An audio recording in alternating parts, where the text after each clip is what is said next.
Let's check out the snap on this brisket and pepper jack sausage, fresh off the Oklahoma Joe's Marshall.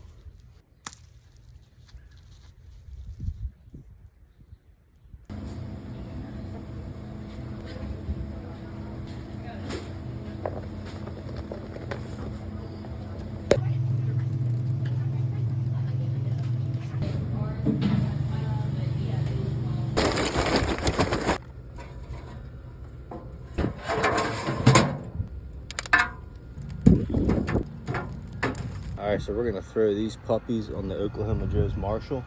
We're gonna get it fired up to about 200 degrees, and we're gonna let them go for about an hour and a half.